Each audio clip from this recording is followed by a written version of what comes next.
नमस्कार, आप देख रहे हैं इंडिया वॉइस और मैं हूं आपके साथ श्रुति अंगद। वक्त हो चला है रिपोर्टर लाइव का, जहां दिन भर की तमाम बड़ी जानकारियां हमारे संवाददाता सीधे ग्राउंड जीरो से आप तक पहुंचाते हैं।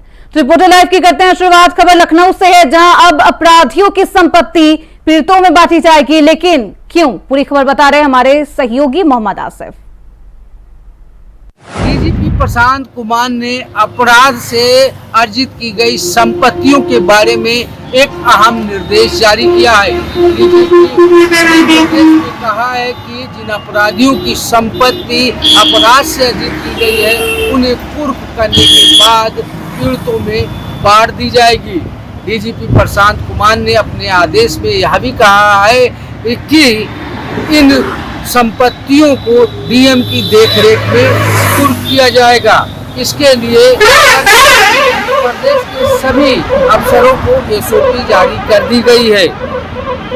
डीजीपी प्रशांत कुमार ने अपने निर्देश में यह भी कहा है कि जिस तरह से अपराधी एन केन प्रकरण करोड़ों की काली कमाई इकट्ठा कर लेते हैं, उन्हें अब अदालत के आदेश पर कुर्क कराई जाएगी।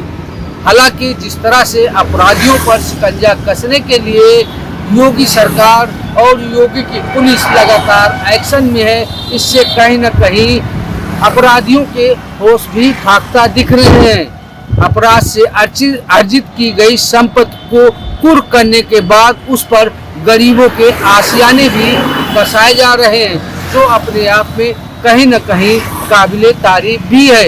सहयोगी फैज के साथ आसिफ बेग, इंडिया वॉइस। वही खबर लखनऊ से, जहां संभल में हुई हिंसा को लेकर लगातार कार्रवाई की जा रही है। क्या कुछ कार्रवाई की जा रही है पुलिस प्रशासन के द्वारा, बता रहे हैं हमारे सहयोगी मोहम्मद आसिफ। डीजीपी प्रशांत कुमार ने अपराध से अर्जित की गई संपत्तियों के बारे में एक अहम निर्देश जारी किया है।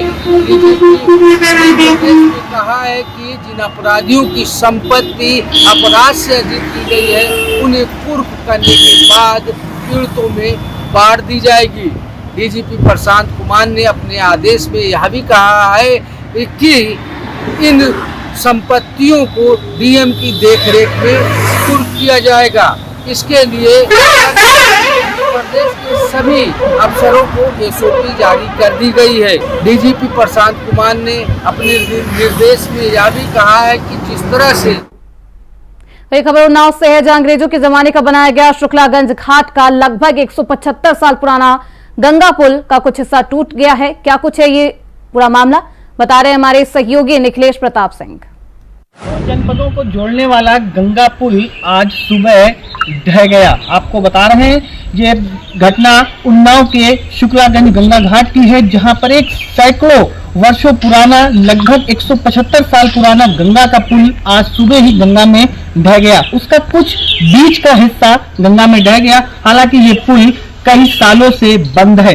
कोरोना समय से ये पुल बंद कर दिया गया था। उन्नाव जिला प्रशासन और कानपुर जिला प्रशासन दोनों संयुक्त होकर ये एक समझौता किया था कि ये पुल अब चलने लायक आवागमन के लिए ठीक नहीं है। दरअसल पुल में बहुत सारी दरारें आ गई थी। कोरोना टाइम से बंद होने से वहां के लोगों में बड़ी ही इसको लेकर लगातार मांग उठ रही थी कि ये पुल किसी तरह चालू किया जाए। इससे आवागमन और यातायात प्रभावित हो रहा था, लेकिन आज सुबह ही 175 साल पुराना गंगा पुल गंगा में समा गया। अब तो ये देखने वाली बात होगी कि इस पर प्रशासन और उत्तर प्रदेश सरकार इस पुल को लेकर आगे किस तरह की रणनीति बनाती है। उन्नाव से इंडिया वॉइस के लिए निखिलेश प्रताप। वही खबर हमीरपुर से, जहां खाद वितरण केंद्र में किसानों का हंगामा देखने को मिला, लेकिन क्यों, बता रहे हमारे सहयोगी रुपेश यादव। उत्तर प्रदेश में किसानों को इस समय खाद नहीं मिल रही। वहीं आज पूरा मामला मैं आपको बता दूं, हमीरपुर जिले का है, जहां पर किसान पूरी रात इंतजार करते हैं। इसके बाद सुबह होते ही वो लाइन पर लग जाते हैं और जो खाद वितरण केंद्र है वहाँ पर उनको खाद नहीं मिलती। इसके बाद गुस्साए किसानों ने वहाँ पर पथराव कर दिया। इसके बाद जो वहाँ के कर्मचारी है वो वहाँ पर कमरा बंद कर लेते हैं। जो किसान होते हैं उनको वैसे भी किसान यहाँ का भूखों प्यासा मर रहा है, इसके बावजूद उन्हें खाद नहीं मिल रही है। किसान इस समय बुआई का समय चल रहा है, हर चीज़ें चल रही हैं किसानों के लिए, और खाद मौके पर नहीं उपलब्ध हो रही और लाइन पर पूरी रात बच्चों को लेकर अपने साथ लाइन पर लगे रहते हैं। इसके बावजूद भी खाद नहीं मिल रही, जिसको लेकर किसानों का आक्रोश गुस्सा फूटता है। इसके बाद वो पथराव करते, पथराव करने के बाद वहाँ पर फोर्स पहुँचता, उनको समझाता है। इसके बाद किसानों को लाइन पर खड़ा कर खाद बांटी जाती है, नंबर बाय नंबर दी जाती है। अब खाद उपलब्ध होने लगी। इंडिया वॉइस से रुपेश गुप्ता, हमीरपुर। वही खबर सिद्धार्थनगर से, जहां स्थानीय पुलिस और सुरक्षा बल के जवानों को मिली भगत से अंतर्राष्ट्रीय सीमा पर बड़े पैमाने पर खाद की तस्करी। क्या कुछ ये पूरा मामला बता रहे हमारे सहयोगी राकेश यादव। सिद्धार्थनगर जिले के खुनुआ बॉर्डर पर तस्करी जोरों पर है। 3 सुरक्षा एजेंसियां वहां काम कर रही है, लेकिन सुरक्षा एजेंसियों की आंखों में धूल झोंककर पगडंडियों के सहारे वहां से चाइनीज लहसुन और तस्करी चावल की, चीनी की तस्करी हो रही है। जिस तरह से 3 सुरक्षा एजेंसियां काम कर रही हैं तो सवालिया निशान खड़ा होता है, जब इतनी एजेंसियां काम कर रही हैं तो फिर कैसे तस्करी हो रही है। तस्करी को रोक पाने में वहाँ की सुरक्षा एजेंसियां नाकाम दिख रही हैं। वहीं जब इस मामले की जानकारी विभाग से लेनी चाहिए तो विभाग का कहना है कि जो भी उसमें दोषी है उसके खिलाफ कार्रवाई की जाएगी। वीडियो के माध्यम से जानकारी हुई है, जो भी दोषी होगा उनके खिलाफ कार्रवाई की जाएगी। लेकिन देखने की बात यह है कि बॉर्डर पे सटे इस तरह से तस्करी हो रही है तो आखिर 3 सुरक्षा एजेंसियां क्या कर रही हैं, क्यों नहीं इस पर रोक लग रहा है तस्करी का, जो कि आए दिन सोशल मीडिया पे वायरल होता रहा। सिद्धार्थनगर से राकेश यादव, इंडिया। वही खबर वाराणसी से, जहां विभिन्न भागों को लेकर किसान एकजुट होकर वाराणसी के शास्त्री घाट पर धरना दिया। लेकिन क्या कुछ ये पूरा मामला बता रहे हमारे सहयोगी धर्मेंद्र पांडे। पूरे देश में किसानों के आक्रोश का दौर जारी है। इसके तहत वाराणसी समेत पूरे देश में जिला मुख्यालयों पे किसानों का आंदोलन आज जारी था। वाराणसी के शास्त्री घाट पर किसानों के द्वारा आज आंदोलन किया जा रहा है। इस आंदोलन के तहत शास्त्री घाट पर सैकड़ों की संख्या में मौजूद किसानों के नेताओं के द्वारा प्रदेश सरकार के खिलाफ लामबंद होकर धरना प्रदर्शन दिया। किसानों ने यह कहा कि लगातार किसानों पे उत्पीड़न किया जा रहा है, उस उत्पीड़न को लेकर हम कभी भी बर्दाश्त नहीं करेंगे। जिसको लेकर के किसानों ने आंदोलन किया है। जिला मुख्यालय के समीप शास्त्री घाट पर धरना प्रदर्शन करते हुए किसानों ने जिलाधिकारी वाराणसी के माध्यम से राष्ट्रपति को ज्ञापन भेजा है। किसानों ने यह कहा कि किसानों के द्वारा लगातार उत्पीड़न किए जा रहे हैं, तब मानक के रूप जो है किसानों को पैसे नहीं मिल नहीं रहे हैं, मजदूरी जो है होनी चाहिए वो भी कम है, तमाम शोषण किसानों किए जा रहे हैं। जिसको लेकर हम सभी लोग पूरे देश में इसको आज जो है लेकर हर जिलों में धरना प्रदर्शन किया है और हम लोगों ने मांगी है, सरकार को हम लोगों ने ज्ञापन दिया है। वहीं वाराणसी में किसानों के नेताओं के द्वारा जिलाधिकारी वाराणसी के माध्यम से राष्ट्रपति को ज्ञापन भेजा है। वाराणसी से धर्मेंद्र पांडे, इंडिया वॉइस। खबर मथुरा से, जहां यमुना एक्सप्रेसवे पर भीषण सड़क हादसा हो गया। कैसे हुआ ये हादसा, पूरी घटना की जानकारी दे रहे हैं हमारे सहयोगी मोहम्मद फारूक। मंगलवार की सुबह यमुना एक्सप्रेसवे पर थाना बलदेव क्षेत्र के अंतर्गत माइलस्टोन 133 पर एक कार दुर्घटनाग्रस्त हो जाती है। आगरा से नोएडा की ओर जा रही कार जो है थाना बलदेव क्षेत्र में जब पहुंचती है तो उसका टायर पंक्चर हो जाता है।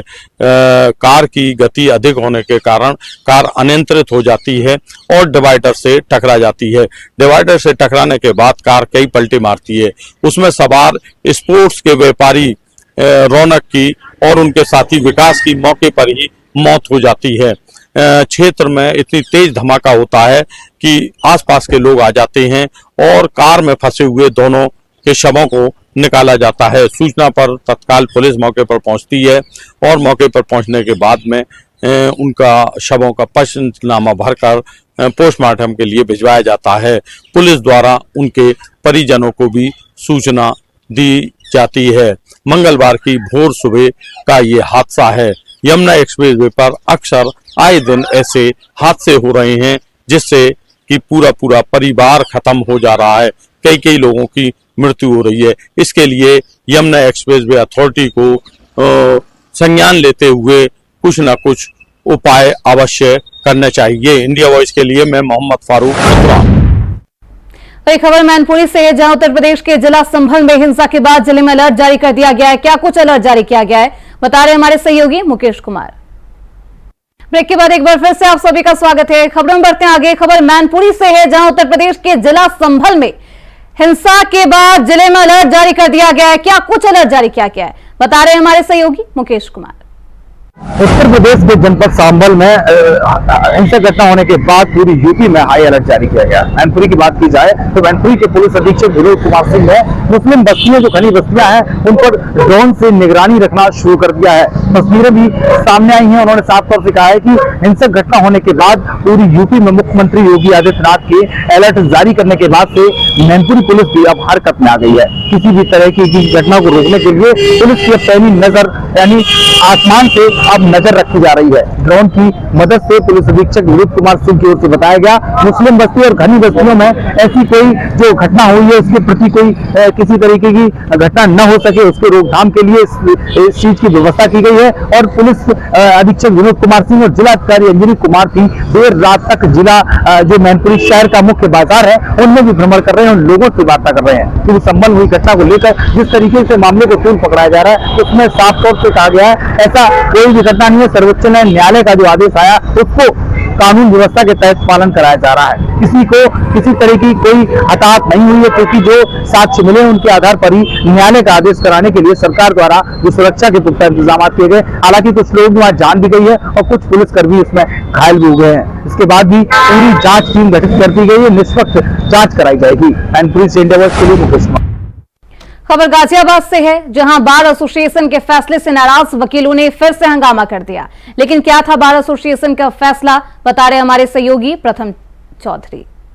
गाजियाबाद में वकीलों का विरोध प्रदर्शन थमने का नाम नहीं ले रहा है। आपको बता दें बार एसोसिएशन द्वारा हड़ताल खत्म करने के फैसले से नाराज वकीलों ने आंदोलन जारी रखने का निर्णय लिया है। उनका कहना यह है कि जब तक उनकी सभी मांगें पूरी नहीं होगी प्रदर्शन जारी रहेगा। आपको बता दें आज वकीलों ने कोर्ट के बाहर ताले लगा दिए और कोर्ट परिसर में किसी को प्रवेश नहीं करने दिया। प्रदर्शनकारियों ने जमकर नारेबाजी की और अपनी मांगों के लिए बैनर भी लगाए। वकीलों की प्रमुख मांग यही है कि जिला जज अनिल कुमार को हटाया जाए, उनको निलंबित किया जाए। इसी के साथ जिन पुलिसकर्मियों ने उन पर लाठीचार्ज किया था उन पर जल्द से जल्द कुछ कार्रवाई हो। और इसी के साथ अब देखने वाली बात यह होगी कि वकीलों का यह धरना कब तक रहेगा और प्रशासन उनकी मांगों पर कितनी जल्दी गौर फरमाएगा। कैमरामैन वरुण के साथ मैं प्रथम चौधरी, इंडिया वॉइस, गाजियाबाद। वही खबर देहरादून से है जहां उत्तराखंड में लगातार बढ़ रहे प्रदूषण को लेकर अब परिवहन विभाग भी सख्त हो गया है। क्या कुछ कार्रवाई की जा रही है परिवहन विभाग की तरफ से, बता रहे हमारे सहयोगी धनराज गर्ग। उत्तराखंड में बढ़ते प्रदूषण को लेकर अब परिवहन विभाग भी सख्त होता हुआ नजर आ रहा है, क्योंकि परिवहन विभाग अधिकारी की तरफ से अब राजधानी देहरादून में जिस तरीके से हाल ही में AQI बढ़ता हुआ नजर आया था, जिसके बाद कहीं ना कहीं अब परिवहन विभाग ने कहीं ना कहीं कमर कस ली है।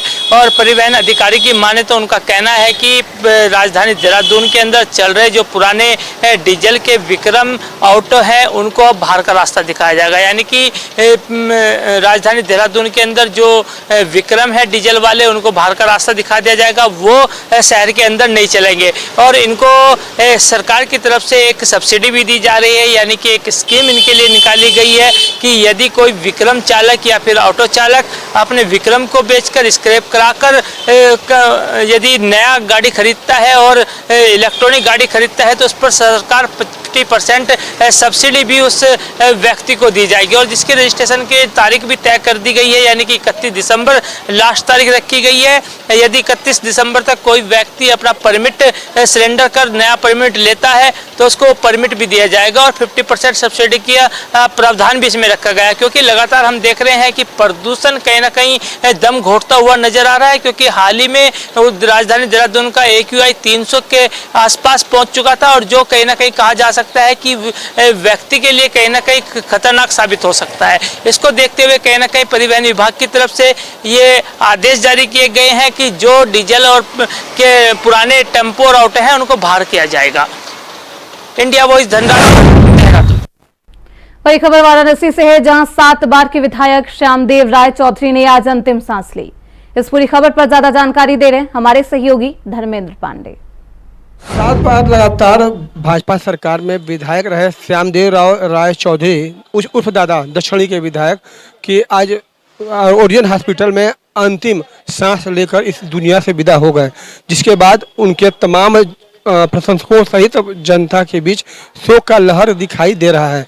इस बीच वाराणसी के ओरियन हॉस्पिटल से कुछ दिनों पूर्व ब्रेन हेमरेज की वजह से दादा को भर्ती किया गया, जो काफ़ी लंबे समय से इलाज के दौरान आज अंतिम मृत्यु के बाद घर उनकी वापसी घर पे जो है अंतिम यात्रा निकाली जाएगी। इस अंतिम यात्रा के दौरान वाराणसी के तमाम समाज सेवियों के साथ तमाम प्रबुद्धजन व तमाम जो है राजनीतिक दलों में शोक व्यक्त किया और शोक व्यक्त करते हुए दादा के आवास पर पहुंचने का क्रम जारी रखा। इस बीच आज शाम 5 बजे श्यामदेव राय चौधरी की अंतिम यात्रा निकाली जाएगी। इस अंतिम यात्रा के निकाले जाने के पूर्व वाराणसी में तमाम दक्षिणी के विधायक के अलावा तमाम अन्य जो है विधायक व सांसद व विपक्ष के तमाम नेताओं का पहुंचना शुरू हो चुका है। काफ़ी भीड़ जो है श्यामदेव राय चौधरी के आवास पे इकट्ठा हो चुकी है और शाम 5 बजे राजकीय सम्मान के साथ दादा की अंतिम विदाई की जाएगी। वही खबर बुलंदशहर से है, जहां गन्ने का समर्थन मूल्य को लेकर कृषि मंत्री ने बड़ा बयान दिया। क्या कुछ कहा है कृषि मंत्री ने, बता रहे हैं हमारे सहयोगी वरुण शर्मा। बुलंदशहर में आज भाजपा के मंत्री सूर्य प्रताप शाही पहुंचे और साथ ही जो कृषि विद्यालय है वहां का निरीक्षण भी किया। आपको बता दूं, पत्रकारों से बात करते हुए सूर्य प्रताप शाही ने कहा कि गन्ने का मूल्य हर साल घोषित नहीं किया जाता, पिछली साल ही घोषित किया गया है और अब की बार घोषित नहीं किया गया। साथ ही खाद को लेकर चल रही डीएपी को लेकर चल रही मारामारी को लेकर सूर्य प्रताप शाही ने कहा कि यूक्रेन में और जो रूस में युद्ध चल रहा है उसके चलते जो अब की बार डीएपी है वो नहीं आई है, जिसको लेकर थोड़ी दिक्कत हो रही है। अन्यथा उत्तर प्रदेश में सबसे ज़्यादा डीएपी खाद आया है और किसानों को उपलब्ध भी हुआ है। असल में बारिश होने के कारण अब के जो बुवाई हैं वो लेट हो गई हैं, जिसके चलते खाद की मारामारी हो रही है। भाजपा सरकार की योजना भी सूर्य प्रताप शाही कृषि मंत्री ने गिनवाई और कहा किसानों के लिए डबल इंजन की सरकार बहुत अच्छा काम कर रही है। Varun Sharma, India voice, Bulandshahr. खबर बरेली से है, जहां समाजवादी पार्टी के जिला अध्यक्ष शिवचरण कश्यप को पुलिस ने हाउस अरेस्ट कर लिया है। लेकिन क्यों, पूरी खबर बता रहे हैं हमारे सहयोगी अंकुर चौधरी। पार्टी के जिला अध्यक्ष शिवचरण कश्यप को उनके ही घर में हाउस अरेस्ट कर लिया गया। दरअसल पुलिस को सूचना मिली कि शिवचरण कश्यप अपनी टीम के साथ आज संभल जा रहे हैं। फिलहाल जैसे पुलिस उनके घर पर पहुंचती तो उनके घर पर महानगर अध्यक्ष अमित सुल्तानी भी मौजूद होते हैं, उनको भी उनके ही घर में हाउस अरेस्ट कर लिया जाता है। इस बीच बात की जाए, जब हमने जानकारी ली शिवचरण कश्यप से तो उन्होंने साफ तौर से संभल जाने से इनकार कर दिया। उन्होंने कहा कि हम अभी संभल नहीं जा रहे हैं, कोई ऐसी डेट हमने डिसाइड नहीं की। हाँ, अखिलेश यादव जी जब कहेंगे तो मंगलवार को एक जनप्रतिनिधिमंडल हमारा संभल जा सकता है, तभी शायद हम संभल जाएं। लेकिन आज हम संविधान दिवस मनाने के लिए पार्टी कार्यालय जा रहे थे। फिलहाल पुलिस ने हमें पार्टी कार्यालय नहीं जाने दिया, संविधान दिवस नहीं मनाने दिया और हमारे ही घर पर हमें हाउस अरेस्ट कर दिया। बरेली से इंडिया वॉइस के लिए अंकुर। वही खबर आगरा से है, जहां उत्तर प्रदेश के संभल में शाही जामा मस्जिद के सर्वे को लेकर हुई हिंसा के बाद पूरे देश की सियासत गर्मा गई है, जिसमें मुस्लिम संगठनों में काफी आक्रोश भी दिखाई दे रहा है। क्या कुछ है ये पूरी खबर विस्तार से बता रहे हमारे सहयोगी जिशान अहमद। प्रदेश के जनपद संभल में हिंसा के बाद पूरे प्रदेश में सियासत गरमाई हुई है। वहीं उत्तर प्रदेश के तमाम मुस्लिम संगठनों में भी काफ़ी आक्रोश देखा जा रहा है। वहीं आपको बता दें कि उत्तर प्रदेश मुस्लिम महापंचायत की ओर से आज जिला मुख्यालय पर ज्ञापन देने के लिए जब लोग अपने घरों से निकले तो पुलिस ने उनको उनके ही निवासों पर नज़रबंद कर दिया। हालांकि उत्तर प्रदेश मुस्लिम महापंचायत के सरपंच मोहम्मद नदीम नूर का कहना है कि उत्तर प्रदेश में अराजकता का माहौल पैदा किया जा रहा है। जब संभल की शाही मस्जिद में सर्वे का आदेश हुआ, एक बार सर्वे शांतिपूर्वक तरीके से हो गया, जिसके बाद सुनियोजित तरीके से दोबारा सर्वे कराया गया और सर्वे की टीम के साथ अधिवक्ता और हिंदूवादी संगठनों को उसमें शामिल किया गया, जिन्होंने मस्जिद के अंदर धार्मिक नारेबाजी की, जिसके बाद वहां का माहौल बिगड़ा और पुलिस ने बल का प्रयोग करते हुए वहां पर पब्लिक पर गोलियां चलाई, जिसमें 5 मुस्लिम युवकों की जान चली गई। जिसके बाद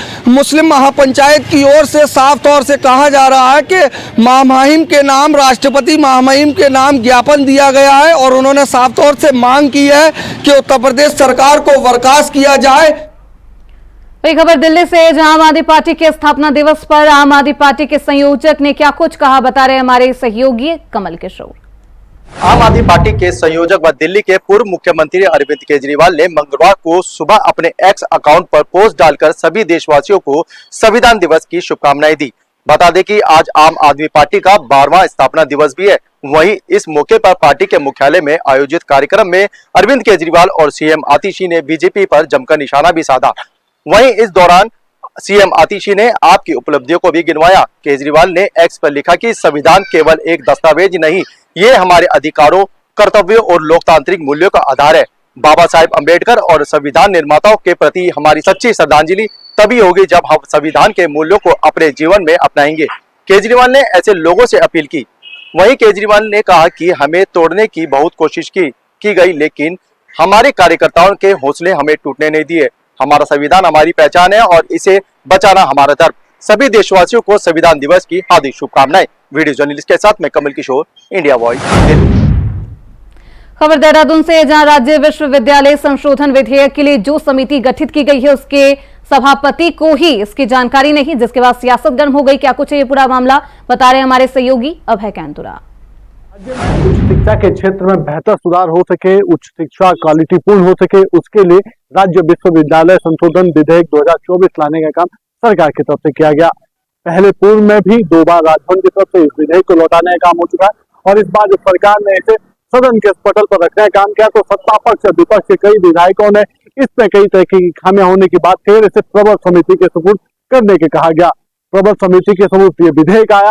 प्रबल समिति का गठन यहाँ पर हो चुका है। प्रबल समिति 11 नवंबर को बन चुकी है, लेकिन 15 दिन बीत जाने के बाद भी अभी तक ये कह सकते हैं कि राज्य सरकार के जो मंत्री हैं, उच्च शिक्षा मंत्री जो इस विधेयक के प्रबल समिति के लिए सभापति बनाए गए, उन्हें इसकी जानकारी नहीं है। ऐसे में समझा जा सकता है कि 1 माह के भीतर जो रिपोर्ट देने का जो काम होना चाहिए था उसमें 15 दिन तो ऐसे ही निकल चुके हैं। आगामी 15 दिनों में कब बैठकें होंगी, कब उसकी फाइनल रिपोर्ट होगी और कब जाकर इसमें संशोधन के लिए कार्रवाई शुरू होगी, ये कह नहीं सकते हैं। तो इसलिए कहा जा सकता है कि अभी जो राज्य विश्वविद्यालय विधेयक था, संशोधन विधेयक, उसका अभी पारित होना संभव नहीं लग पा रहा है, क्योंकि जब बैठकें नहीं हो पाए तो उस पर संशोधन कब होंगे। और ये खामी विपक्ष लगातार इन सब चीजों को मुद्दा बनाने का काम कर रहा है। कैमरामैन नसना साहब, अभय कैंतुरा, इंडिया वॉइस, देहरादून। वही खबर शाहजहांपुर से है, जहां डीएम ने सरकारी धान खरीद में किसानों को कोई परेशानी ना हो, इसको लेकर सख्त निर्देश दिए। क्या कुछ ये दिया गया है निर्देश, खबर पर ज्यादा जानकारी दे रहे हैं हमारे सहयोगी सैयद रिजवान। यूपी के जिला शाहजहांपुर में धर्मेंद्र प्रताप जिला अधिकारी की अध्यक्षता में बताया गया जो सरकारी धान खरीद फरोख्त है उसमें किसी किसान को कोई भी परेशानी ना हो, उसमें जो भी व्यवस्थाएं बिल्कुल चाक चौबंद हो। और ये भी कहा गया है जो भी केंद्र खाद्य अधिकारी द्वारा बताया गया 171 केंद्र बनाए गए, क्रय केंद्र बनाए गए हैं, जिसमें सभी किसानों को बड़ी प्यार से बैठाला जाए, वहाँ पानी की व्यवस्था की जाए और उनके जो भी धान लाएं और कोई भी वापसी ना जाए। और ये भी बताया कि सुबह समय 9 बजे प्रातः से शुरू हो जाएगी और शाम 5 बजे तक बिक्री होगी। और जी हाँ, मैं यह भी बता दूं, ये बताया गया धान के जो रेट हैं वो जो ए ग्रेड के धान है वो 2320 रुपये कुंटल, अन्य धान 2300 रुपये कुंटल। जी हाँ, मैं ये भी बता दूं, जिला अधिकारी की अभी अध्यक्षता में जो बताया गया सभी केंद्रों पर बैनर लगाए जाएं, जो भी धान खरीद होगी उसका पेमेंट 48 घंटे के अंदर आएगा। खबर अलीगढ़ से, जहां संविधान दिवस पर हिंदू छात्र नेताओं का विशाल प्रदर्शन किया गया, लेकिन क्यों, खबर पर ज्यादा जानकारी दे रहे हमारे सहयोगी मोहम्मद शहनवाज। एमयू हिंदू छात्र आरक्षण मोर्चा बैनर के तले आज अलीगढ़ मुस्लिम विश्वविद्यालय में सैकड़ों की तादाद में हिंदू छात्र और हिंदू छात्र नेताओं के द्वारा जोरदार प्रदर्शन करते हुए अपनी मांगों को रखते हुए एक ज्ञापन राष्ट्रपति महोदय के नाम एसीएम को सौंपा गया है। दरअसल पूरा मामला अलीगढ़ के थाना सिविल लाइन क्षेत्र स्थित अलीगढ़ मुस्लिम विश्वविद्यालय से जुड़ा है, जहां अलीगढ़ मुस्लिम विश्वविद्यालय में अल्पसंख्यक दर्जा प्राप्त होने के बाद हिंदूवादियों में रोष व्याप्त है। उसी के चलते एमयू हिंदू छात्र आरक्षण मोर्चा बैनर तले कल एक हस्ताक्षर अभियान चलाकर लोगों के हस्ताक्षर कराए गए थे और साथ ही उनके द्वारा अलीगढ़ मुस्लिम विश्वविद्यालय में जिस तरीके से। इसी के साथ रिपोर्टर लाइव में बस इतना ही। देखते रहिए इंडिया वॉइस।